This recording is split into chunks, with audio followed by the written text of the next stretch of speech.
Yeah, welcome to the Watch Your Mic podcast with Viss and Hambinoo, baby. With the Viss and the Hambinoo. Yo, how was, I didn't get to ask you. Did you have a good time last Friday for the 8 years? What a feat, buddy. Congrats. Bro.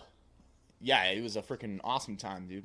We're up 8 in years, here. huh? We watched back some old clips. Dude, it's wild looking back and be like looking at your first ever clips and just being like, holy crap, how far we've come. How far we've come, like, not only as a streamer, the actual content on the stream, like, how good the content looks, like, you as a person.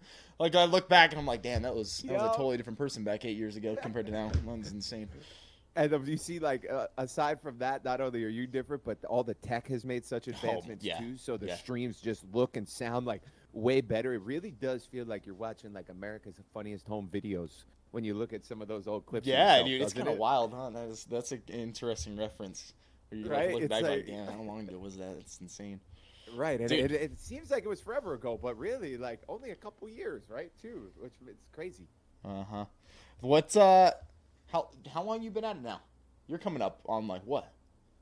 I think I'm behind you by about 2. I think we got this fall will be 6 years. Wow. Doing the thing too, which is even crazy. How you feel about that? What do you think about it? Honestly, a lot of the time I'm not like surprised, I guess I would say, but like sometimes I'm like, damn, has it really been 6 years? Like, have we really been doing this for 6 years? I don't know if it's time being flies. So tapped into like the routine of like being in the house, working from home for that long. But I'll tell you, like with the style that I do it, at least with Twitch, it feels like it's gone by in like fucking a year. So it is kind of wild how it's like that, huh? Yeah, you know, like it doesn't. When I think about like other times in my life, for like 5 years, dude, that seemed like so long. But these past 5-6 years, like, yeah, it seems like, you know, you kind of snapped your finger and then it just went crazy. Like, nah, it's pretty nuts to think about it. And I wonder if like other people feel that too, that like maybe are working from home or have been working from home for the past couple years. Who knows? Maybe it's a whole work from home thing. Right. That's all I know is that the past couple of years have gone in a blink of an eye, buddy. So I'm sure that you feel somewhat similar. Yeah, for sure. I think it's probably a work from home thing. I think it's just also when you're like doing something you really love and enjoy. Like I think time just ends up going by a lot faster when you look back at things. Hey, I didn't think of it that way. You know, you're a lot more present, perhaps. You know, because like what you're doing is you're so tapped into it and you're so like hyper focused that you don't kind of realize that the world's still spinning around you outside of, you know, your little bubble, right? Right. Hold up. Which is a whole streamer conundrum. Ooh. I had to boost the volume for you a little bit here. Oh, sorry. Yeah, I kind of had some gain issues lately, so hopefully it sounds okay. Even if it was just a little quiet. We got the whole mixer going on, so we're good. Okay, nice. What mixer are you using these days? I'm old school. You going so long? No, I'm old school as well. No. I got a Behringer over here. 1204 yeah, nice. USB, all right, dude. Behringer. Yeah, that's a name I haven't heard. The old Behringer. You know what I'm saying? That's like the old workhorse. The old Behringer. Yo, I'm funny using enough, this Pile thing too. Like I don't do the Go XLR either. Right. I knew I liked you. I'll be straight up. Like nowadays, was having Smack actually asked me about this week, and he's kind of considering getting back into streaming some. And he asked me, it was like, do I think a 2 PC setup nowadays is like, it is, you need it, right? And I honestly nowadays I don't think you need it at all. I don't even know if there's almost any advantage to having a 2 PC setup nowadays compared to just having a 1. Yeah, as long as your one system isn't like BSODing or crashing or anything like that, I gotta agree with you. Yeah, you know that's about the only. It's just a failsafe. It's kind of like having an uninterrupted power supply during a thunderstorm. Right. You know. Right. That is probably like one of the biggest things. Yeah, the stream PC stays up even if the gaming PC goes down. I guess that probably would be the only thing is if you're on one rig and you blue screen, you kind of everything goes down. But outside of that, I feel like the technology is so good these days. If you build the right PC, you probably ain't gonna crash. You know? Yeah, I think so. You got to consult Hallie. I think Hallie's been one PC always. Yeah, if I remember correctly. That's what I told him too. I was like, you need to hit up Halifax because he's still on that 1 PC setup. Funny enough to think about it, it was like not too long after I went to a 2 PC setup did the like the 10 series and the 20 series cards come out, and like those were the ones where they changed the game with the NVIDIA encode, right? Yeah. And as soon as those have been a thing, it's like the 1 PC setup's been extremely viable. So. That's right. Yeah, I think that started with the 2080 Maybe I can't remember, but yes, I remember that one Yeah. of those came out, and then you just encode on NVEC, and you game off of the CPU pretty much, and you're good to go. Yeah. Yeah. Smack on the return. Let's go, buddy. Love to hear I that. I I always wonder that. That's got to be hard, coming like you stream a lot, and then you kind of go out of the streaming side, but still stay in the industry, and now you're coming back into streaming. Uh-huh. Like, that's yeah. Like, I bet you it's probably a whole different perspective for him. He's probably gonna really enjoy it.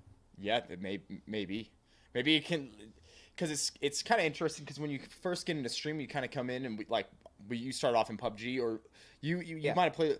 I started off in Arma BR, and you kind of just get in this flow of things with battle royales and keep on going from there. I almost wonder if you stepped away for a while and then came back, like if you could come in and like you'd have a better idea of like maybe I want to try certain things differently, where like since you're kind of always in it, you don't really have that perspective. I like that. It's kind of like the image when you're behind yourself looking, down, and you're like, how Uh-huh. would we do this a little bit differently? And Right. like you said, sometimes you just get so stuck in the waves, which I can definitely attest to that personally. Mm-hmm. You get in a rhythm, you find something that works, and you're like, just execute, like don't deviate from the fucking plan. Right. Like, I definitely get like that. You know what I mean? You're like, oh, you got a formula. Hey, it's fucking A plus B equals C. Like it's working. I'm gonna keep A and B in, but that, like you said, sometimes that equation's gonna change, and you got to adjust your math. Yeah. You know what I mean? And I think it's really hard to do when you've seen a recipe for success, I guess, if you want to call it.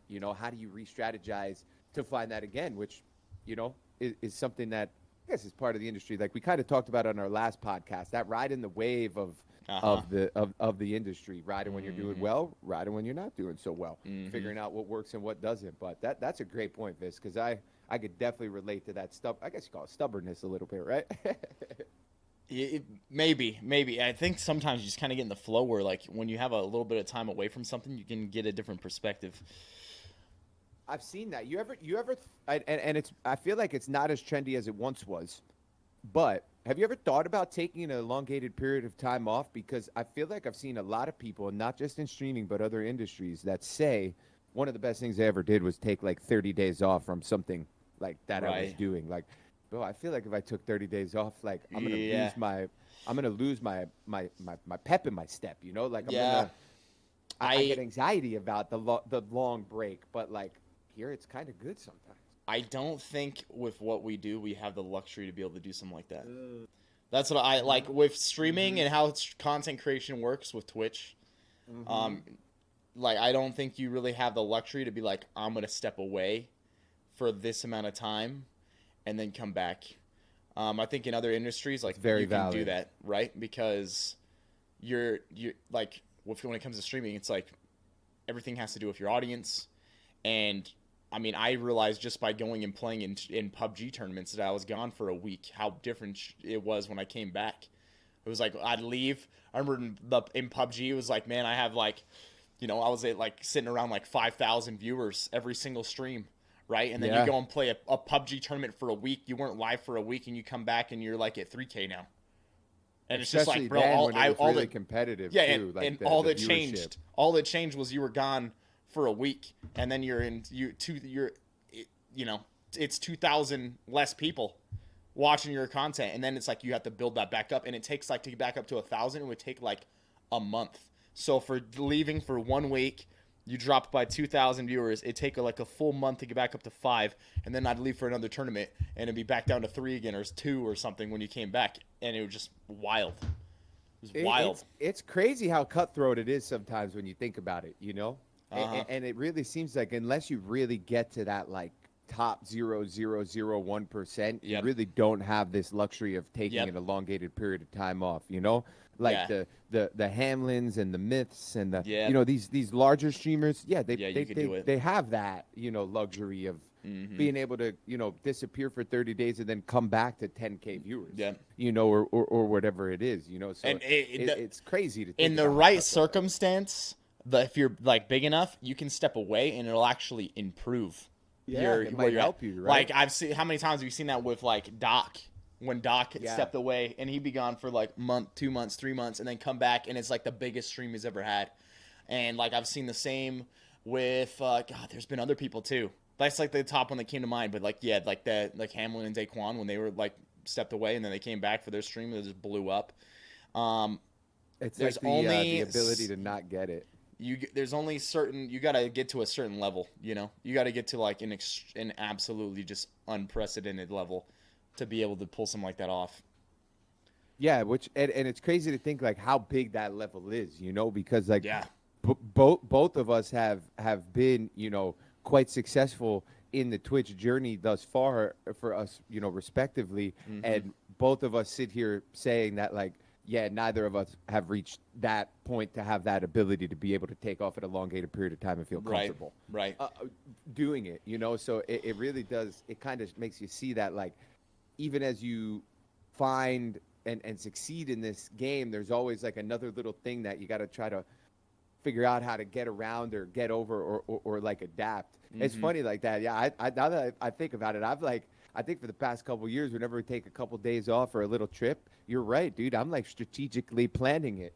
You know what I mean? Yeah. It's like, all right, I'm going to leave on this day at Yeah. this time, which will allow me to stream for this amount of hours, and Yep. I'll only miss this amount of days. And if you think about it, it's pretty much the same days I miss anyway, you know? So it's like we're rolling it all. And it's like, yeah, it's like, dude, even just going away for 5 days, I'm like freaking out over here. You know what I mean? So that'd be, you know, I wonder if, you know, I doubt it'll ever freaking happen, especially because of the way the whole model is set up. But man, yeah, even if Twitch just did like, all right, we'll give you like a week of your sub so you could go on vacation or something, like a little paid vacation leave to even just even it out a little bit. I wonder if that would change anything. But you're right there. I will say, you know, if you're able, like, and nowadays, like, it's things have changed so much that like you could if you even if you go and like you're leaving and you instead of doing like a week. If you have like 2 days in that week where you actually did stream, but it was maybe for like half the time you normally stream, I think that like greatly changes things too. Which you kind of just did a little bit yourself. Yeah. Which speaking on it, that's the first time where I've been able to do something like that, and it went like way better than like before any other time where I did. It probably helped you feel a little bit better as well too, like. Just like knowing like, all right, we're away and we're enjoying ourselves, but we're going to put in a little bit of work because I don't mind putting in a little bit of work when you're away. You know, I just don't want the work to be the main focal point of the day like it usually is. Right. So it's like, you know, you hop on a couple hours, get some work, say what's up to the pack, get in some games. You know, it was close fun it up, too. you know, It was fun nonchalant. too. Yeah. It's an Maybe help enjoyable you time. enjoy it. Yeah. I could definitely see that. Dang, I had my whole notes laid out, and then my phone just died. So I'm going to go grab my charger in a second. But I do remember the next point, which I was going to bring up. I'm going to reference a couple of your tweets today that I've been seeing lately. And since we were just talking about the man himself, the doctor, oh, man. I saw your tweet the other day about that, and I wanted to ask you, you know, is this something that comes up often for you? And based on your tweet, I'm going to assume that it definitely does. And, like, it's crazy to think that people really think that like it's as simple as they try to put it in the thing, you know, especially with somebody like Doc. You know what I mean? It's been that's been something like literally ever since like the ban happened with Doc. Yeah. And you know, people I don't know, I think people just like to make up all kinds of crazy ideas in their head, you know? And like the thing is like some of these people really believe them. Like they think that they know like how things have been happening or they know what's going on or something. And I don't know. I think you're referring to the tweet like someone had said that, Viss and Doc, the only reason they don't play anymore is because Viss won't play with Doc and because he wants to stream every single time. And so like, why is it if it's his fault because he has to stream it? Like, and I was I was like, where the fuck did this guy even come up with this idea? Like, but the thing is, that's not the first time I've seen that. So many people have come in and said it, and like people come in all the time and still ask like every single stream. I don't know if I've had a single stream since like how long it's been since Doc was banned that people didn't come in and be like, bro, are you gonna play with Doc again? Like, what's going on? Like, when are you guys gonna play? It's literally every single day. It's every single day. I always get asked about it. There's at least one question about it. Usually it's way more than that. And people come in and be like, bro, what's going on? I always tell them the same thing. Hey, bro, as soon as Doc was banned, I'd hit him up. I was like, hey, man, you know, I was not cool with the ban. I've been pretty vocal about it from the very beginning. I think what Twitch did was completely fucking wrong. I don't even know the full story behind it, but when you ban a content creator off of your platform and then you don't let like anybody know why it happened, anything about that, it creates a environment where all the streamers have to feel like they're walking on eggshells because you just banned the biggest name on your platform. And so now none of the streamers are going to trust you at all. You got to be able to come out and say like a reason so that people like know, okay, I obviously don't do that. You can't just be like, oh, you have to trust us like it was bad. Like no one's going to do that, Twitch. Sorry. That's been a thing from the very beginning. There's a lot of things that Twitch has done over the years that has made it so streamers do not trust them. And so ever since the very beginning, this how they went about it and everything seemed terrible to me. And I get it. They got their legal issues. They got legal things on that side, right? But I said it from day one. Hey, I don't know what happened. I always got your back, you know, because Doc's always, there has been tons of times where Doc's had my back over the years. And so I told him right from the get-go, hey, man, if you ever need someone to play with, I'll play with you. It doesn't have to be streamed. I don't have to have anything. I'll play with you off stream. It's always been that way. It's been that way from day one. And, you know, it's the thing that pisses me off, actually, is when people come up and make up that stuff. And it's like, dude, you're making this shit out to be like, I'm some bad person that I would have to stream it. And I was like, I'd said from day one, I don't have to stream shit. I'll do it. I'll do it even if it puts me at fucking risk, because that's the type of person I am. I don't like when people get mistreated. Yeah, censored So, or just like whatever you want to call it. yeah, Right? and and doing that and everything I just said, what's that do? That puts me at risk. I have a potential of getting banned. Twitch could come to me and be like, you know what, dude, you're talking out against what we did. Screw you and ban me. And I've, from the very beginning, from day one, there's videos that Doc made of me talking out about this as soon as he got banned. And I've always said this.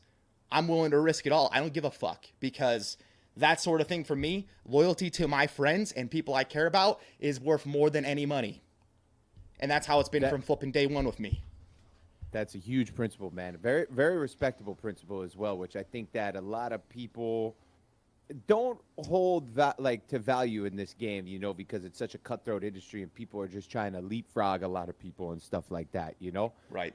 And I think that what we need to do is just somebody from the pack right now needs to clip this little excerpt. And anytime that somebody comes over here flapping their gums like that, you just hit them with the clip right here, because we just gave it to them. All right, Viss just delivered the end all be all answer to this pesky question or comments that keep flaring on up. All right, so get off my man's back. Hit him with the clip next time, right? And that's what it is, you know? I love the point that you make about that, too, with Doc. Like, yeah, that was a watch your mic excerpt right there, baby. That's what I'm feeling. That was good. That got me fired up. That, you know, with like you said, great point, you know? Like, we don't know why he got banned. There's no need to go back into this conversation because it's been done a gazillion times. Right. But like you said, it always sets that instillment of a little bit of fear, you know, like what am I doing too much of? Are they going to just coming back? You know, I don't like that. See ya.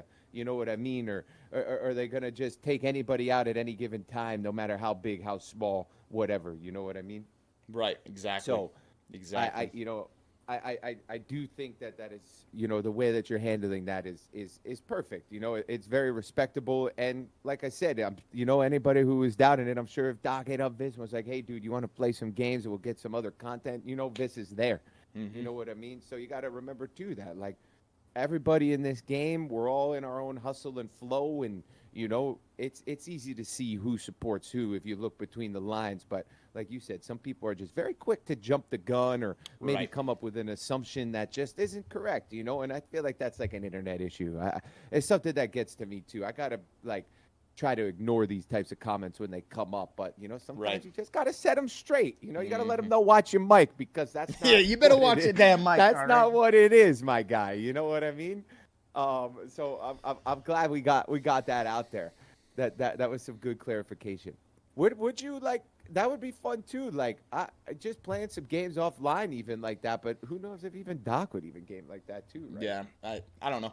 At the end of the day, hey, it's something where I'm cool with Doc. And I don't personally think Doc has anything against me or anybody here on Twitch, because you know he hasn't gamed with a lot of the people that he's played with over the years. I think, you know, the truth is I don't know exactly the reason behind it, anything like that.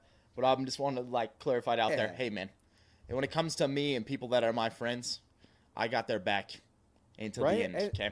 That's how it And I works. could see that too from our brief interactions, and like I could definitely attest to that. And like I said, I could see it through if you look between the lines and through on socials. You know, you see where the support is, and Mm-hmm. I see the tweets and stuff like that. And yeah, I think I agree. I don't think it has anything to do.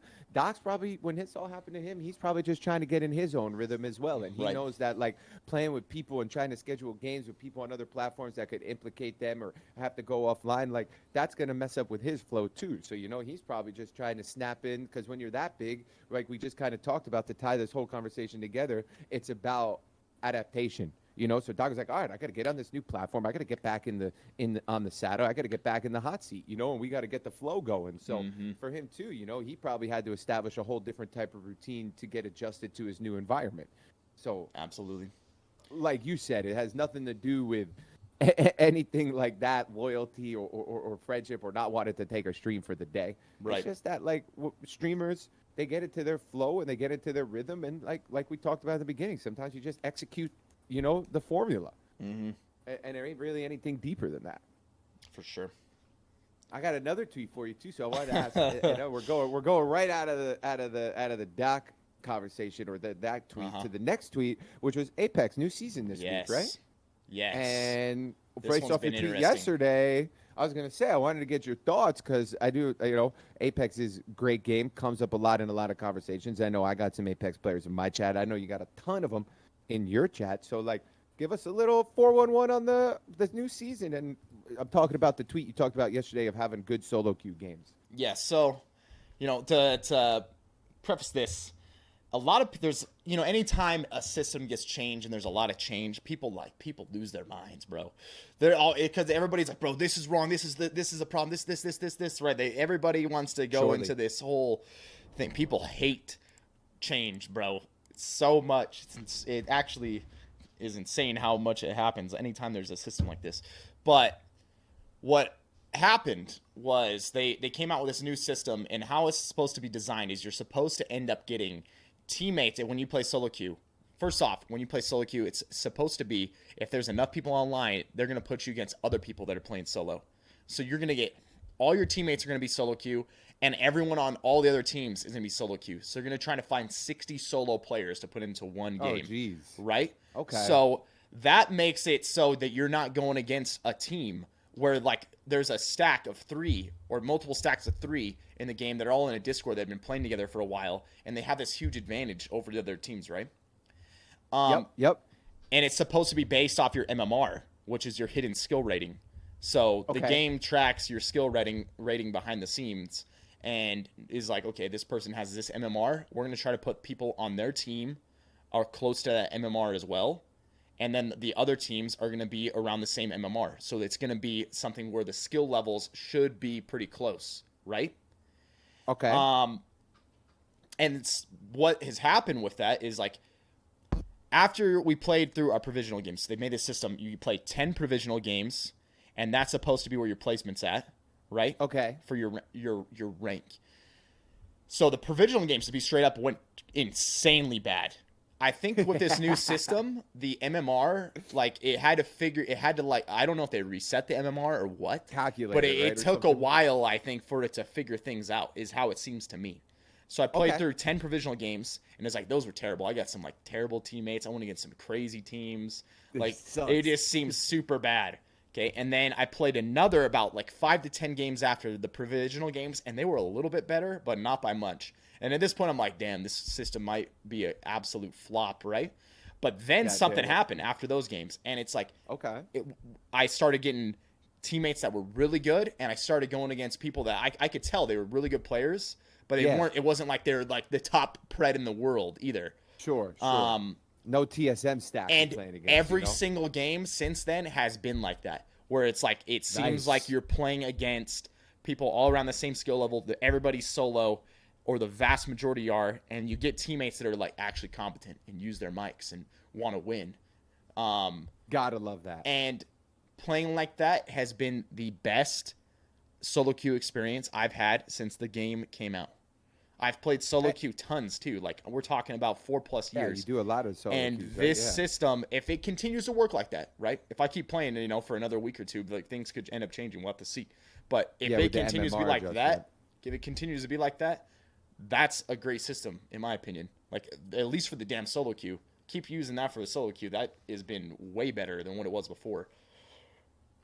I wonder if, like you said, maybe since they did the provisional games and they were a little bit rocky at first, maybe they did kind of reset that little hidden MMR that I know a lot of games kind of carry over season to season to kind of establish a fresh slate in order to get everybody joined up like they have to. And that's awesome. You got to love when, like, man, that's the one thing that I feel like PUBG has kind of fell short on in ways is, like, they just don't adjust things, like, over time. They kind of make something, they put it in the game, they wait for a long time, and then, like, eventually they might adjust it.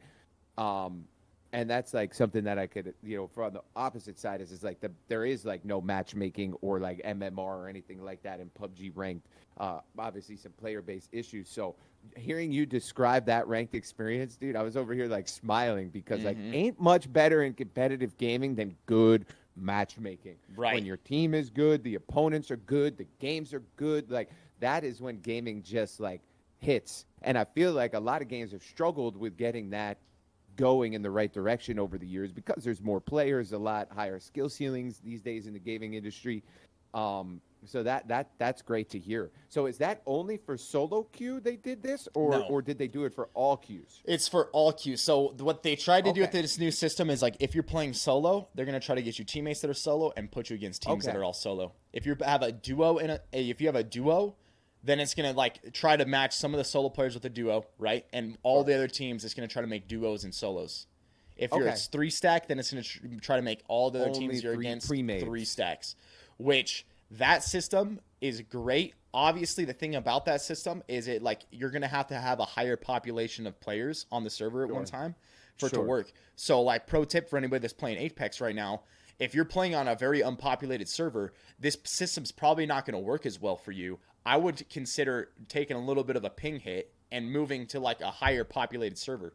I've been playing Central every single day because of that, because it's like Central, you're going to have a ton of people on the Central server. That way, you have a high population of players. There's way more solos. There's going to be way more duos and solos. There's going to be way more trios. And that way, the system is going to work better. So, man, I'm jealous. When you said high ping and you went to Central, it's like, dang, when I got to play a different server, I got to go to freaking Europe across the seas. Like it's freaking War of 1812 again or some shit. That is something that, like, Apex has so many servers, bro. I'm jealous. They got so many players. They got, like, so many 20 different like servers in just North America. So yeah. Central's got to even be pretty good ping for you still there, dude. Would you be like West Coast, right? I guess would be best for Utah, or is like Texas? They have a server in Salt Lake, bro. I can get like 3 ping if it's later in the day. West Coast is popping. It's almost like you're playing on land. It's almost like you're playing on land. It's kind of crazy, but dude, random thought. I never asked you this, but being that we're both kind of morning guys, you like streaming, starting off the day with streaming, and like going into the morning streaming, and then leaving like the later on to do your stuff. Yeah, like I'm the same kind of way. I've never really I've been experimenting with a couple night stuff. Like I've been doing this split stream on Friday, and like Thursdays I start a little later, go a little later. And I gotta say, man, yeah, I don't know. I just like streaming in the morning. Like I like going into the day with the stream, and then doing my stuff after the stream. Absolutely. I was gonna ask you that too. You ever really get in on any prime time like later on gaming? But we're both pretty similar with that. I feel like with the morning schedule, like we're morning guys like that. Yeah, there's been a few different times where I've done like a split schedule for a while and tried it out. Okay. And they're weird. I like them, but they're weird sometimes. Right. It makes it so your day just is nothing but a stream. You know? Yes. Because you get like maybe 2 or 3 hours in between. Yes. To like, and what are you gonna go do? What do you, like? I maybe would like go and hit a workout in between, but then it's like you just got done streaming, you hit a workout, and then by that time it's like, all right, shower, eat, and get back online. You know? Yeah. It's hard to do. I think that just like our minds as humans, often most of the time we're like built to do continuous work for like a solid 6-8. Yeah, honestly, I think the people's best work happens in 6 hours. I think after you go past 6 hours, it's just like I think people. You're stretching. Yeah, you're stretching. Like for a streamer, like the content's gonna go down after 6, unless 100%. Unless you're freaking, I don't know. You're gonna have to be on some stuff or something. Adderall out of your fucking mind. Yeah, people are gonna have to be like, these people that have this high energy for 16 plus hours straight. Like they're either Be bro, right back. yeah. Over. What the hell's going on, man? Hey, just nice It's either that or those line people right are just there, built different out here, man. Or Bro, sometimes the young guys, these Yeah. days, these young kids go forever, it's true. not Maybe you're nonstop. young, or when you have a game that's super hype and you love it a ton, like that, it gets pretty easy to do it then too. But You're describing 2018, 2019 all over again. I Uh-huh. feel like back then it was like, dude, 10 hours minimum. yeah, 16-hour Everybody was streams just every day. repping big numbers, and like nowadays it's like more commonly, multiple days off a week, 8 hours, cap, Yep. maybe even do it more like you said, 6 to 7. Like, Yeah. it's funny to see how that's kind of changed with the way that the gaming has changed. Because I feel like back in the day it was like, dude, 10 hours or you ain't growing. Yep. You know what I mean? Yep. That is a good point. When I first ever started on Twitch too, I did night streams because I'd work during the day and then I'd get on after work, right? Yep. That's the grind right there, baby. Yep. But over time, I just think it depends on the person because some people don't like waking up super early. I've always been a morning riser, right?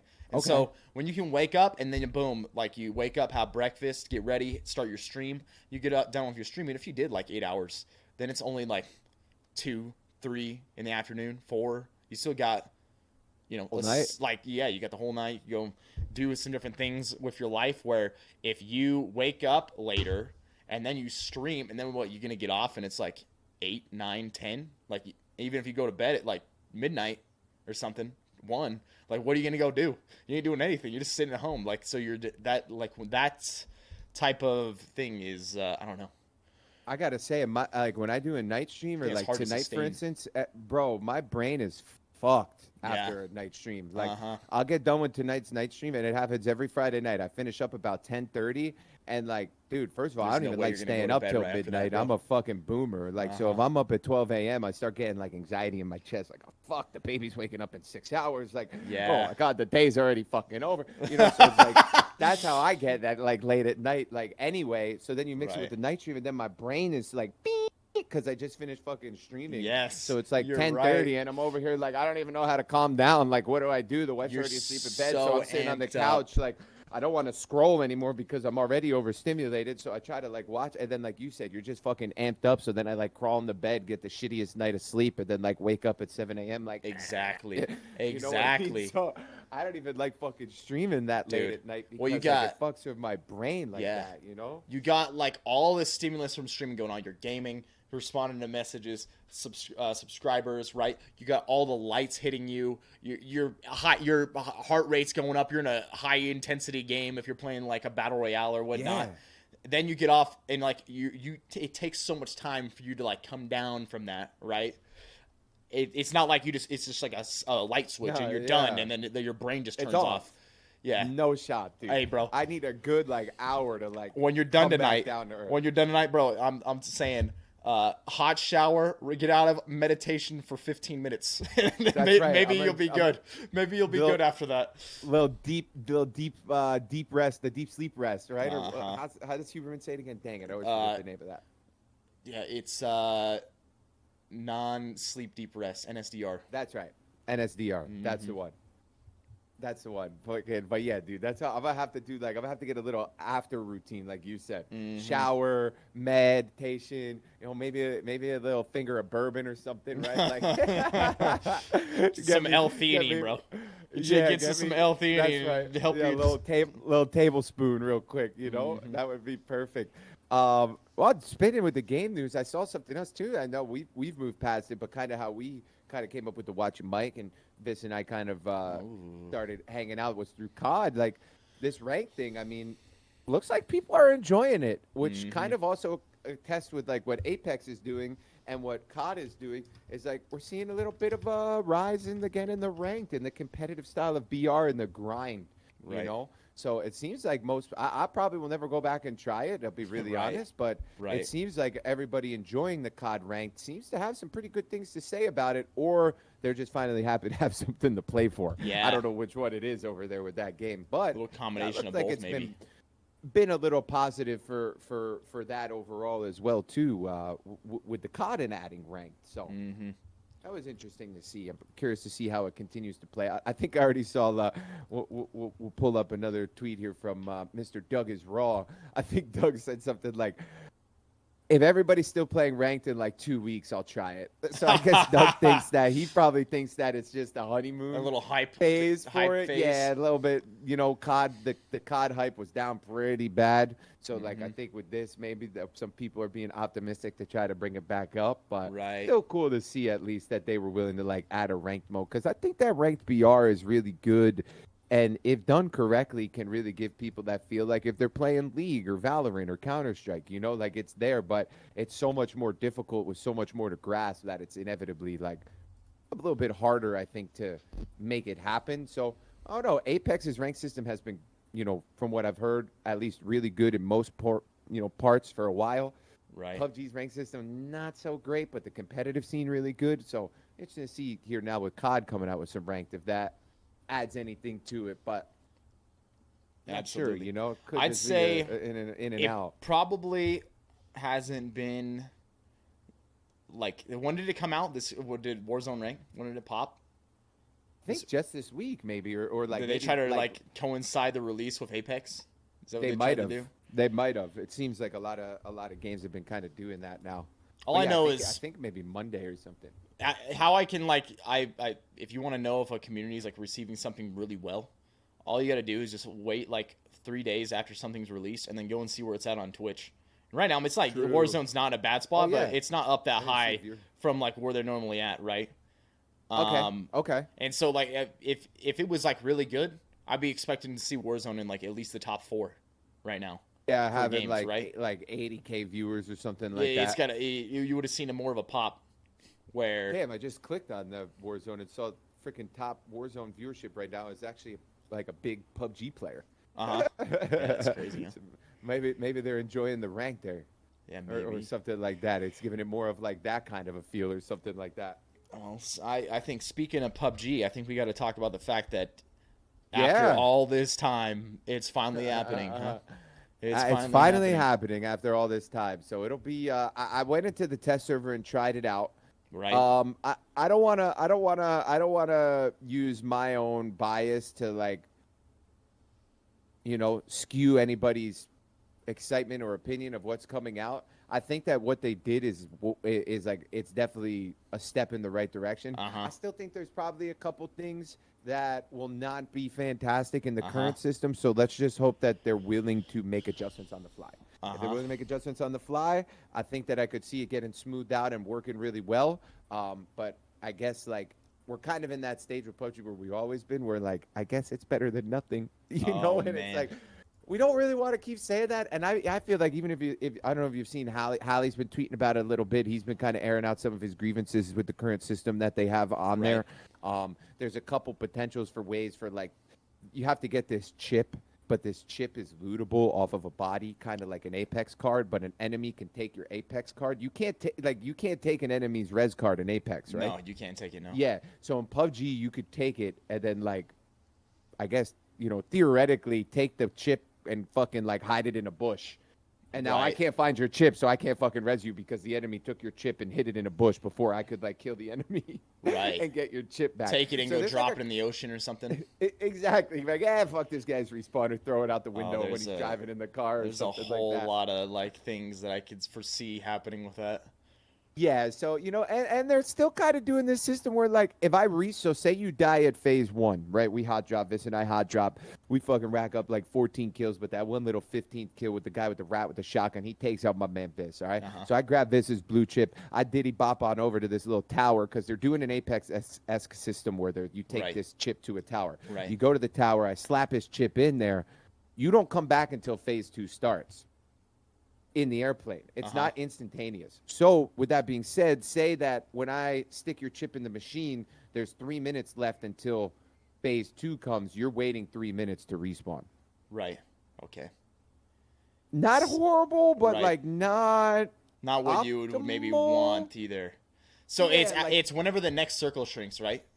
Precisely. So if there's 10 seconds You're respawning in 10 seconds. Yeah, if it was like the circle just barely locked, then it's okay. You're waiting another, like you said, 3 Might minutes. wait 4 or 5 minutes. Right. Yeah, so it's like it seems like, you know, and I don't think that big of a deal in hindsight, but I just know with gaming and attention spans, like 3 to 5 minutes, that's a long time. Some people might be more likely to just kind of out of there and grab a fresh match or something like that. You know what I mean? Right. But I think that, like I said, I like where they're at. Hopefully they'll be open to a couple adjustments, and I think that they could really dial it in. But then it comes down to the same kind of issue where, like, it's only going to be on 2 maps at, like, in the queue, because now they change the maps every week. So you're going to have, is it only 2 maps in the queue, or it's 3 maps in total that it's on, right? Correct, but only, so this is what I hope again. I hope that when they release this patch next week, that they're going to put those 3 maps in the queue. Right. More than likely what's going to happen is they're going to keep the similar rotation. So you're going to have 2 maps in the queue with the new respawn. You're going to have Tego, which has a very scuffed gulag system, which is not good. Like, nobody waits for the Tego respawn ever. It's very bad. So then you'll have 2 of the same respawns, 1 gulag system on 1 map, and then on Vikendi, you'll have a whole different gulag system. So in theory, you'll have 3 different respawns in the game, and then you'll get a small map like Sandhawk, which has no respawn at all. Right. So it's like, I don't know how people are going to feel about the big variation between maps and respawns, or if they're going to care, they're not going to care. Maybe having a map without a respawn will make that map feel more intense. I don't know. Whoever makes the decisions over at PUBG Corp, bro, I have no clue what goes to their Like, we need a little more cohesion, you know? We need a little more together. Here's what I got to say. Not separation. Here's what I got to say. Well, all that what everybody needs to do is, if you get in to a match and it doesn't have a res in it, you need to leave the damn match and wait. And they'll get the idea after, you know, maybe a few weeks of no one is in these games without the res towers, that maybe we should just add them to every fucking map. Like, bro, right? We need to go on like a union strike. Like I need to get the whole player base on the same mindset, which is like back out of all maps without a respawn. And even back out of the ones with the bad respawn. Only queue the new one, you know? Like I'm not telling you to do that yourself, but I'd say if it was me and I really wanted respawns, I'm not going to play a map that doesn't have respawns, you know? That's right. So next Friday, after watching Mike, and Viss and I might jump into the Battlegrounds a little bit to check out these new things. We bagging right out of games. Yeah, I'm backing right out of it. It's cool. I'm good. I don't care. I'll wait the 5 minutes in the lobby, so I don't have to wait the 30 minutes in the game waiting for the damn... Right. Waiting for for the game to end because there's no damn respawn. That's right. All right, man. I know you want to get into some Apex solo, and I know it was feeling good yesterday. So I got one more, just a fun fact, and then I will talk some UFC, and we can wrap up this beautiful cast day. It's been going great. So thanks for hopping on, buddy. Hey, same to you, bro. W for gamers. Just like to share this news when I see it. We all deal with these fucking bastard cheaters all the fucking time, and they suck. I know what you're talking and about they now. ruin games. But read an article the other day. Bungie sued a fucking very prominent cheat maker by the name of Wall Hacks, Haxwall. They fucking won in court, and the son of a bitch has to pay him $16 million in damages. So W for gamers, W for Bungie, L for fucking cheating bitches. We got some millions out of these cheat makers again. So I always like sharing that type of stuff to make people feel a little bit better about gaming. I know people always get upset about the cheaters. So listen, the days are numbered. I think with these new AI anti-cheats coming too, apparently they're going to be pretty scuffed. Like, they'll be detected pretty quickly. Right. So that, and then on top of that, gamer W. The fact that, like, this is starting to be more and more of a thing. It's like, man, hopefully we get to the point where it's like, as soon as they find these damn cheat makers, lawsuits start happening, and the next thing you know, it's like, well, you're screwed, bud. For the rest of your damn life, you're going to be in millions and millions of debt. Good job for making your damn cheats. I think a lot of these guys have figured out, like, that's a great point. Like, I'm sure they'll always exist because it's just like that in any sort of, like, black market trade. But with the rising risk now happening to cheat makers, you have to think that a lot of these cheat makers are second guessing how safe they actually are making these cheats wherever they are. Like 5 years ago, bro, you probably get away with fucking all of it, and that's why these guys were doing it. But now, starting to see this happening not only in the States but also in other countries. So it seems like it's kind of worldwide. That like, yeah, you got to think these guys are feeling the fucking pressure. So hopefully, someone will stop being trash cans and figure out a new line of work. You know what I mean? Right. Right. All right. Before we jump into a little fight night coverage for tomorrow, what'd you think of 288, man? There was some interesting fights on that fight card, and I think we both had Cejudo and Burns and went the total opposite direction there. Yeah, So what were your thoughts on the card? Dude, overall, the prelims were super solid. Great fights. On fire. I really like seeing that Knockouts left and standing right. guillotine from Kennedy. His name's Zecheku. Yep. I think that's how you say it. That was freaking awesome to see. Like, dude, ever since getting into jiu-jitsu, I love watching submissions and different grappling now because you just understand it on such a different level. Right. You can appreciate it, I'm sure. That's like when I watch golf now. I'm like, right. "Damn." Absolutely. Yeah. Everyone's like, I'm what the sure fuck did that's that guy exactly do? how it And is. I'm like, he did something great. You Yeah. know? You're like, bro, what that he just did was so hard to pull off, and he just did. Like, it's insane to watch. And it looks so simplistic, but when you know it, you know it. Get Right? a new appreciation for things. Right. And then, That dude, Dober and Frivola. I Man. was about to bring up. Sheesh, steamroller. Mm-hmm. Fuck, man, that guy's on a run right now, man. He is, dude. He's a monster too. Like the one thing is, I think that might have been the first fight where I got to really watch him and paid like a lot of attention. And dude, he fights it, like when I watch him, it seems like he's fighting so like amped up. You know, He's fiery, man. yeah, like where other guys that go in, like, you know, like a GSP goes in there, he's like calm, he's like landing good strikes, he's like very technically thinking through things. It like Frivola goes in there, it seems like he's like a caged animal, just like that could do some wild shit at any time. It gives me young McGregor vibes. You know, like the early McGregor fights when he used to have the braids and when he was fighting at like featherweight, dude. Right. He used to come out like just right to the center, like he's got that bounce in his step. Yeah, you don't know, it's is he true. kicking? Is he striking? Like he did, bro. Dober went in there, similar style, like pressure and octagon control and walk you down. But like you could tell, yeah, that was like Matt Frivola was in there like a freaking spider monkey, man. He was jumping around, bouncing around, like ready to get it, cut up all these angles. That was dude, 3 first-round knockouts in a row. I think that's like some sort of UFC record, too. Like, he got knocked out in 7 seconds by Terrence McKinney. He's technically on a 4-fight first-round knockout streak. Yeah. Him being just the one first being one of them, yeah. It happened to Yeah, I him, don't then he's know. like, all right, whatever, bro. That sucks. I'm We're gonna start doing I'm that to gonna people. do that to other guys. Yeah. Right. Yeah, that was a great fight to see. It'll be interesting to see how he does moving forward, too, because now he'll definitely start getting some of these higher level opponents. But that was a great showing by Frivola there. Right. The Gracie fight, man. Yeah. He got dragged through the mud for that performance. Absolutely, dude. Absolutely. People said they were like, "Well, we knew what he was doing in Montana the past 4 years, and it wasn't fucking boxing." So wasn't boxing. It wasn't any damn takedowns either, man. He just no wrestling, no boxing. I guess rolling. But he's like, a purist. He's a freaking purist. Not a fighter. Like Jourdain's got great striking. Not a fighter you want to go in with that strategy. Yeah. We saw that work out for him not so well. I think right? Jourdain is a black belt himself, right?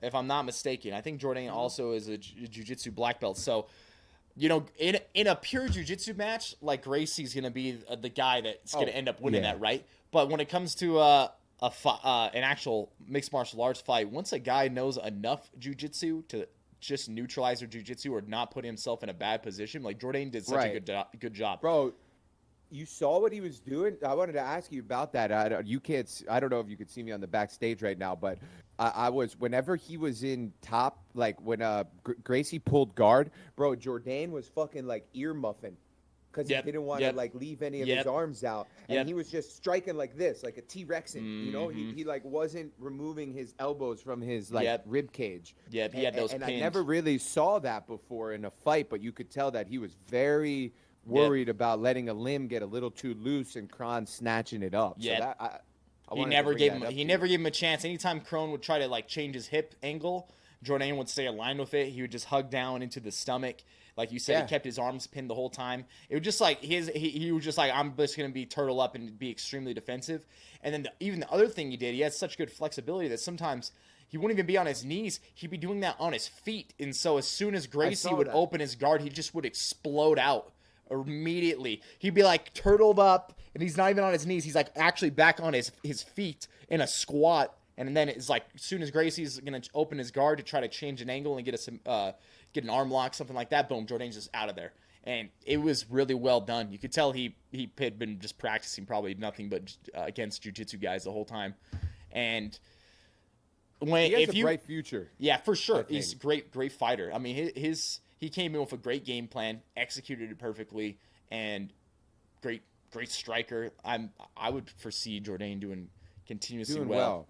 I think he changed his camp a bit too. He was saying like he did 6 weight cuts the year before. He's like, no more of that. Right. He's like 2 to 3 a year, like scheduled fights. Like I think that he was saying that in his interview process that he's matured a lot as a fighter as well, and he kind of wanted that fight to showcase that. So I'm pretty high on the Jourdain stock moving forward after that performance. So it should be cool to watch how he plays that out. I think there's something to that, and I will touch on that a little bit more here coming up with Burns. But I think there's something to like being very smart about how many fights you take a year. Yeah, that's we could just even jump right to it. The Evelev fight was great. I do want to talk about that, dude. That guy Diego Lopez, that haircut, I gotta say, I didn't think the guy stood a chance. I'm just gonna be honest, all right? With that comb over, I don't know what was going on with Diego Lopez, but boy, he proved me wrong. What a fight. The cool thing about this is he knows Adrian Yanez, and Adrian Yanez was on the watch along with us, and he told us before the fight he's like, dude, Lopez is freaking good, man. And he's like, he's always training. I know he's a huge underdog, but like, don't be surprised if he comes in here and does like really well. And that kid on short notice, I think that was his. I think was that his first fight actually in the UFC. It was his debut. Yeah, his debut. He's fighting a top. He's fighting a top 10 guy, undefeated. And dude, he absolutely looked like he belonged in there with that dude. There was multiple times where he had Evilov almost submitted. Matter of fact, that triangle that he threw stunned him in the first round too with a strike. Too. Yeah, he stunned him. If there was another 30 seconds in that round when he had the triangle locked up, it was over. He would have beat Evilov. He needed 30 more seconds, and because that triangle was tight, nasty. All he had to do get the arm across, pull it down. Like he was gonna submit him with that, but just didn't end up having enough time. And there's many times he put Evilov in a bad spot. That kid, full camp, he's dangerous. I was saying, hey, that Lopez kid, that was a dub for him. First ever fight UFC, you have to fight a top 10 guy. You have that type of showing. I'm pretty sure they both got fight of the night as well. Bro, and he got his win money. I saw Dana said the same thing you just said. He went up to him. He said, "You lost nothing tonight." He's like, "And I'm giving you your win money." Yep, exactly. Exactly. So, see, that's the type of shit that's so cool. Like that's when people are always like, "Bro, the fighters, bro, this." There's also times where like someone goes in there and does extremely well, and then they go to him and like, "Bro, here's your win money, and you're getting a fucking bonus," you know. And that kid's he's definitely gonna have another top spot next time he fights. Like, bro, 100%. Think about that. He debuted on the main card too. Yeah, how wild, bro! How wild is that? On a pay-per-view main card, he debuted. So yeah, that was a good for his stock, good for his wallet, good for his future, like everything. That, yeah, like he won in every way other than the damn record column. But right, it was like Burns losing the Kamzat kind of ideology. Yeah, exactly. Same thing. Which we could do this. This was a quick one, so there wasn't much to say. But like, bro, is Andrade done? Like, is it over for Andrade? Like, she got kind of beat up by Blanchfield, and then she got fucking just slept by Zhao Nan. Like, what's next for Andrade here? Like, it'll be curious to see what's next for her. I don't think she's done, but I don't know if I see her getting back to like a belt now. I think a lot of the other fighters, the women's fighter, they're still getting so much better. They're getting way better, dude. The women's fighters are all have been improving. Like, they started off a little bit behind because of how late they started. But dude, now like that counter from Zhao Nan was so good. Andrade is chasing and she just like steps. She's been stepping back, and then plants and just fires that right and just boom, bink, dropped her. That was damn good. And Zhao Nan was. I didn't realize how big Zhao Nan was. She was way bigger than Andrade. She's jacked, dude. She is a machine, and now they're saying that you're gonna get Zhao Nan versus Wei Li. Dude, how and I think there's like wild. some beef there, even like I Maybe think that there Zhao is. Nan is not I like a wouldn't doubt big it. fan of Wei Li. I So wouldn't like, doubt it. yeah, I don't know if Can they're you gonna be able to imagine? pull it off, but You they were trying to imagine? do it in China. Bro, in China, her and freaking Wiley, that's gonna be that'll be massive. You That know, would be insanely, crazy, and dude. that'll be so crazy, bro. That'll That be arena such would a be crazy. nuts. Oh my god, that'll be. I mean, that's such a huge. That'd be such a huge thing for the UFC, like having two Chinese women fighting for the belt in China. That'd be shit. Would be insane. I feel like if someone's gonna pull it off, it's probably the UFC. Yeah, I think. I think You know, it's gonna they're happen. good with pulling They'll that figure it shit out. off all around the world, right? Whether it's in Abu Dhabi or whatever, right? Mm-hmm. They're good at that. Man, Burns Muhammad. Yep. That's a hard loss for Burns. Yep. Like, this was such a fight with large implications of like what happens after this fight. Yep. Did So Burns take it too fast, you think, after fighting Masvidal like a month ago? you know, I can't say 100%, but I think there is something to that where often you see these fighters with some of these quick turnarounds where at a certain point it's just too much on your body, man.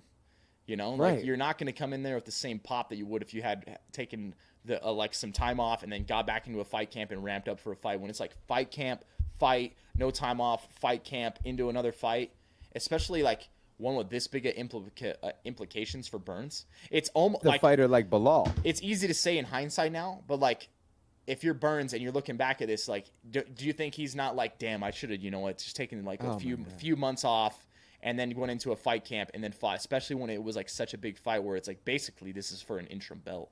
You know, Right, it's basic. right. Like whoever won this fight was gonna get the fight who after like Leon and Colby or Leon and whoever the hell he's gonna fight next.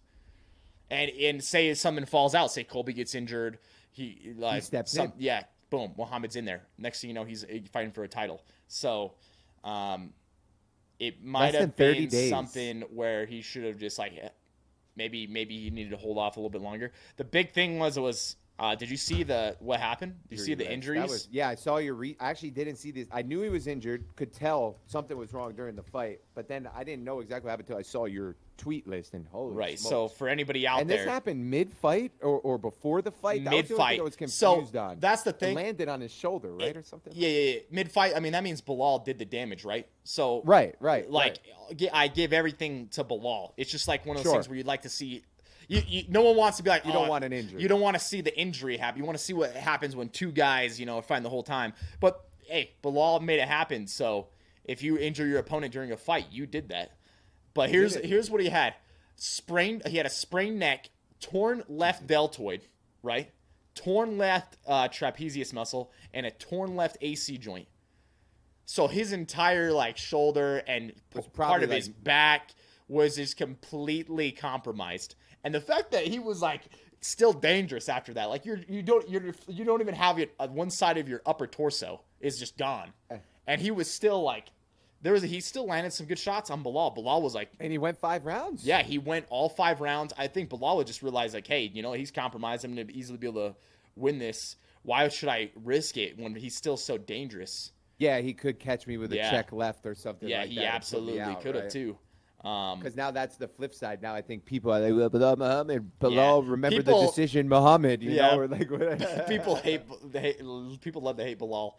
And Bilal needs to play full on heel the whole way through. Like at this point, he needs to hit Yeah. up Chael Sonnen and ask Chael, hey man, what do I need to do? I need some How do I advice. fix it? Yeah, I need to keep on going just as deep into this heel as I possibly can. That's what he needs to do at this point. Own it, right? Yeah, dude. I mean, you already do got agree. everything working for you. You already got it all working for you. He needs to totally lean into that. That's true. Chael is great at that. He did Mm-hmm. lean into that whole thing of his. That would be some good advice. Mm-hmm. And then Cejudo Sterling, man. I know some people have been making the case that the judge who gave the round 5 to Sterling, which is like they think, that's why Sterling won the fight. I personally think that Sterling would like looked way better in there overall. Right. But like I guess you could see the case where like maybe it could have went to Cejudo, but I think at the Yeah. end of the day they got it right. In that one. I would agree. I was like, at the end of the fight, I was like thinking in my head after I was trying to think back about all the rounds, and I'm like, I think probably Sterling, but it was something Yeah. where it's like I'm like 55% towards Sterling, 45% I could see where like Cejudo could have won in some of these exchanges. It really wasn't like a giant gap. No.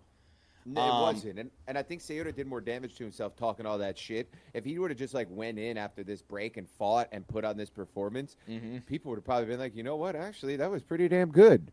But like he put on this whole act like I'm gonna come back. And he had the baby of O'Malley and the baby of Sterling, and he's like throwing him in at the weigh-ins, like he and just Cejudo, I didn't even watch that, but I don't doubt it for a second. He came in with like a diaper bag, dude, and pulled out a baby with like Sean O'Malley's face on it, and like punted it into the stands. And, that's took perfect. one out with Aljamain and like That's coddled perfect. it, and like it was funny. Like don't get me wrong, but like yeah, like he good in that fight too. I mean, you're being off that. Sterling is in his prime right now. I mean, the dude is just fighting great. Like he knows what he's doing. He knows how to fight his fight. Like, like he's strong right now. So it's like, I feel like Cejudo did good. And like you said, it wasn't like a huge win for Sterling. Like it was close. It was competitive.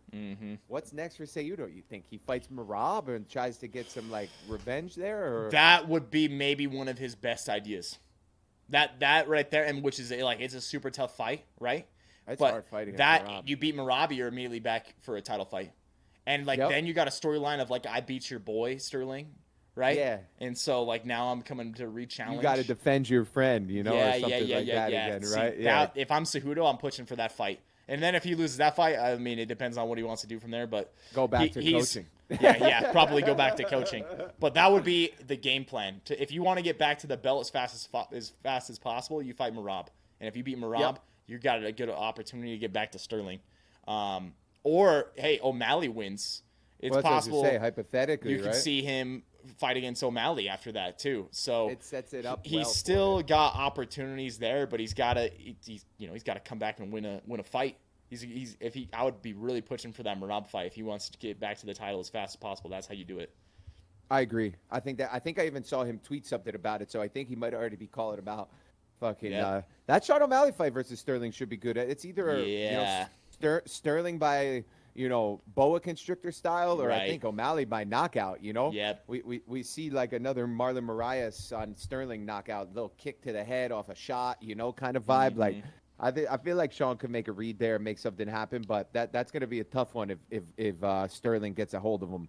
Yep. That seems to be the MO right now for that. That's what I'm thinking too, because I honestly. I was surprised at how well Sterling did against Cejudo's wrestling and grappling. You're talking about gold level Olympian wrestler, and he out wrestled him in a lot of different situations. He absolutely out grappled him in a lot of different situations, and I knew he was a good grappler. I knew his jiu-jitsu was really good, but that put it in perspective for me, like how good he really is at those things. If you're able to do that with someone who is gold medal wrestling status, and has been at this game for a while in Cejudo, and really damn smart technique-wise and technical-wise, it shows how good you actually are at grappling. So that's the big thing going into this O'Malley fight, where I'm like, damn, dude, if Sterling ties up with him, I don't know if he's gonna be able to hang with the grappling. Like, he absolutely, if he can keep it a striking battle, I think O'Malley wins that. But 100%. That's the question. Will he be able to stop it? I mean, if Cejudo was getting out wrestled and out grappled, I don't know if O'Malley's going to be able to do it. And like looking back at Jan was able to take him down. I think if Sterling takes him down, it's going to be worse. Yep. I see a very similar fight happening like Sterling had with Sandhagen. Same kind of ideology, where if he gets wrapped up, it's going to be really hard for them to get out of that situation. Same kind of fight too. And I think too, a good thing to point in is like Sterling's been 5 rounds a lot. That'll be O'Malley's first 5-round fight. Wow, yeah, that's in the UFC. Out. So if it makes it into 4 and 5, like even if O'Malley holds his own until 4 and 5, you got to think that later in the fight, that experience and that wrestling is going to be even more of a concern. So I think it's a hard fight for Sean O'Malley, but I think that he could do it. But I could also see Sterling just kind of winning and then going up and then probably getting dominated by Volk. But we'll cross that bridge, if and when the time comes. So we got a sneaky card this week. You got anything for this fight night? A few things you want to touch on here? Yeah, so I see. I was looking at it. You know, my usual scouting that I kind of come in. I don't really see anything like crazy on this fight card. Hmm. Carlos Ulberg, he's fun to watch. So I got my eyes on him. He trains a lot with Izzy, I think, as well too, out of City Kickboxing. Oh, So okay, that's gonna be interesting. yeah, Carlos Ulberg, tall, light heavyweight, great striker, riding a couple knockouts. So always got my eye on him when he's fighting. So that should be fun. I'm curious to see like if like Daniel Rodriguez, Ian Gary fight's pretty interesting. Like D-Rod was doing pretty good, and then he's kind of been like a little bit like a lot of people think he lost to Leach. He then got submitted by Neil Magny. Uh-huh. Where's he going now? He was kind of like that welterweight prospect, and now we've seen him go down a little bit, and now they're kind of making him a gatekeeper, which is like I've heard their new strategy because that's what they did to freaking Sean Brady with Della Maddalena, same Right. kind of thing.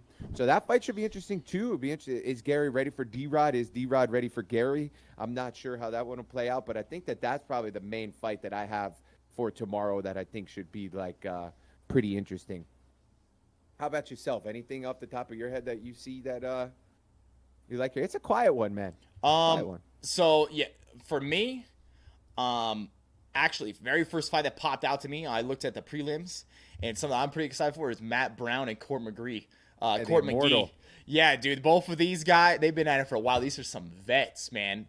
These are some vets. So that's actually a fight that I'm Viss, really excited. oh, you're back. Never mind. I got you now. I lost your mic for a my sec, bad. but we're good. We're good. Yeah, I was talking no about worries. that Matt Brown and Court McGee fight, and I'm really excited to see that two veterans of the game, and I kind of 42 and 38. Yeah, I just looked at the age there. they've been at it for a while, and dude, Court's actually a fighter from Utah. He does a lot of stuff here at the gyms locally. Trains a lot of trains a lot of the wrestlers.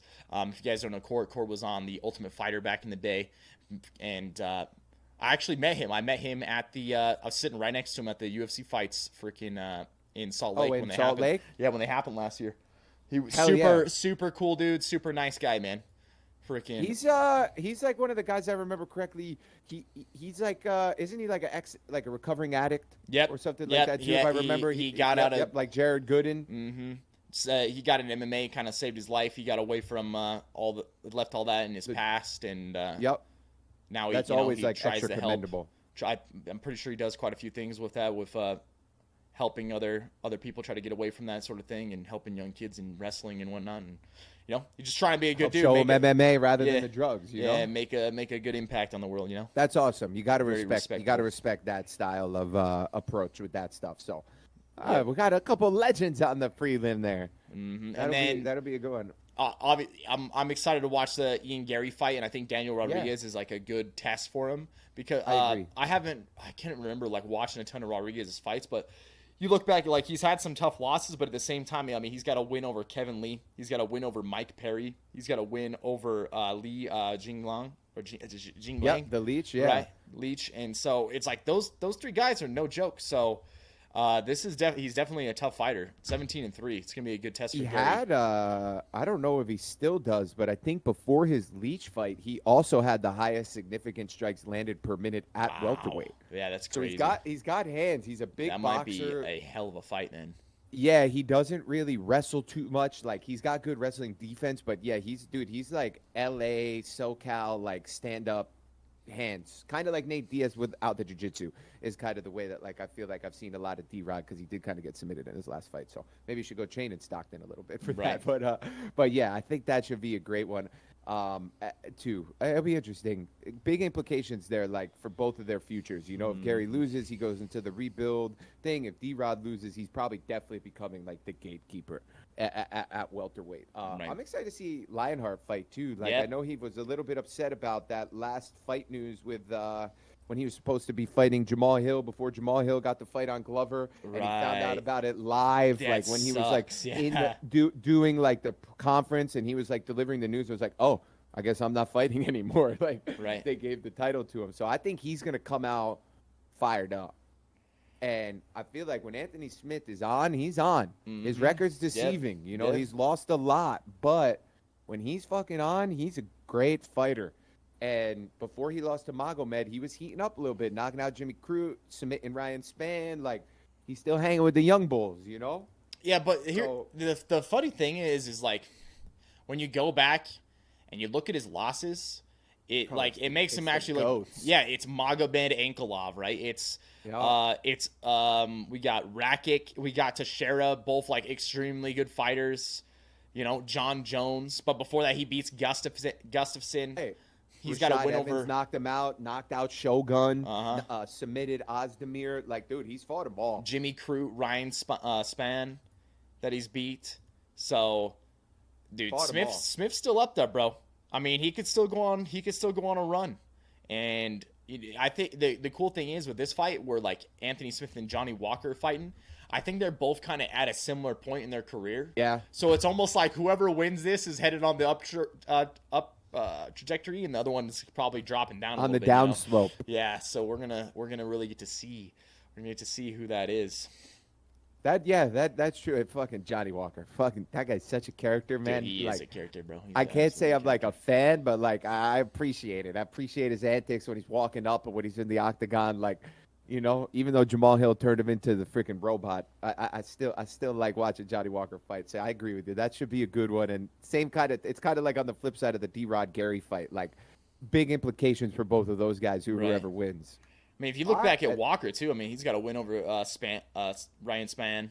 He lost to Krylov, Thiago Santos, but then he beats Ian Kutalabe, loses to Jamal Hill. You know, has a win over Paul Craig, knocked him out. He was like supposed to be the John Jones killer, you know. I thought when he originally came to the UFC. Yeah, they were building him up like that. Let's go be the guy who beats John Jones. You know what I mean, or something like that. Yeah. So I feel like all that early hype. He had like that Darren Till hype, and he's been a little bit rocky, but I think that he's gotten a bit better in his past. I think he's 2-1 in his past 3 or something like that, right? If I just saw correctly. So seems like he's figuring out a little bit, and you know, maybe we got a little resurgence of Johnny Walker. He's still young, right? Or 31? Yeah, it's pretty young. Not the youngest, but it'll be interesting to see how he does there. Mm-hmm. Bro, this main event now, this guy is a specimen. We got the Rose. Jaitan Almeida. Yeah. I'm trying to think if I've seen him fight. Jaitan Almeida. So he's been sneaky. He's been in the UFC since 2021, but he weighs in at 205. He technically was fighting light heavyweight, but he also fights heavyweight at the same time. So he goes either way. Oh, really? His first fight in the UFC was a catchweight where he fought this like prospect as well, and he like submitted him. And then his last fight was a heavyweight knockout of Shamil Abdurakhimov. Right. Bro, it seems like his MO, he's like, his grappling and wrestling is fucking insane. Right. He takes you down, he gets your back, he flattens you out, and he's doing those super like crazy strikes where like he just has you flattened out on the back mount and it's just pounding in your ears on the sides of your head. Right. I see a lot of his fights go that way. So I think a lot of people think this guy's going to get Biggie out of there under 3. Man. Bro, he's a specimen. I'm looking at this guy. He's a specimen, bro. Like, hold up. It doesn't. The weight discrepancy doesn't even seem to matter because in the last fight, the guy weighed in at like 260 and he was 205, and he just took him down and ragdolled him. This dude didn't even matter. Absolute specimen. My God, man. So that should be. Look at the fight. Look at the freaking. Frame. Look at the frame, bro. Jesus Christ. 1 minute. Let's swap back the scene over here. Yeah, I'm looking at it right now. Jaitan Almeida. So he has a 79-inch reach advantage. Like, or not 79-inch reach advantage. It's like 79-inch reach. Yeah. Yeah. That'd be a ridiculous advantage, Hambinooo. Slow your fucking roll, you know? But yeah, so he technically has a 1-inch reach advantage on Rosenstruck. Now, I don't know if Rosenstruck is even like that. I don't think he has like long arms, but I think that's a pretty similar John Jones. Does. No. Does, okay. No, dude. John's reach is like 84 inches or some. It's like wild. He has the longest reach. I remember I was our boy Zecheku that just barely fought. Yeah. So he's got an insane reach. I was checking out. Let me find his name. 84.5 inches on John Jones. Holy shit. Yeah, and Zecheku is 83.5. So Zecheku is almost to the reach of John. Oh damn! Yeah, I just looked that up too. John's just got like absolute freak of nature reach, man. He really was made for this fucking sport. Yeah, he was absolutely made for it. Well, yeah. So I think Almeida by like any way he fucking wants. Oh yeah, Cyril Gane's up there too with 81. I just had to look up that too. Mm-hmm. So Damn. yeah, so Almeida is who you got in this fight. It's Yeah, hard I for me to think so. say because I've never seen Almeida. I don't think I've seen any of his fights. Yeah, So, if he doesn't get a piece like knocked out by like a haymaker in the first round by Biggie Boy, I expect like he's gonna feel him out in round 1, round 2, shoots a takedown, pins him down, and probably just wins by TKO. I think he's won almost like every fight. He's 11-0 in his last 11 fights, all 11 by finish. okay, well, there you so go, homeboy. It'll be. I get it. This is gonna be where I get to see like how good this guy is. Yeah, you get to do some scouting this Uh-huh. weekend. All right, give us the rundown, Viss. The quick picks by Viss. Wrap us up here today on the main card. Who you going with? Even if you don't know them, just random picks. Okay, I'm gonna go with Tim Means. I'm gonna Okay. go with Olberg, Okay. Ian Gary, Anthony Smith, and I'll go with your boy here, Jayton Almeida. All right, I like it. I'm doing all the same, but I think that Morono might edge out Means in a decision. Okay. And I'm only saying that because I got him in a 6-legger for a little $20 fun bet. Yeah. You know, I gotta put my money where my mouth is. You know what I'm saying? 6-legger. Does that mean it's 6 fights?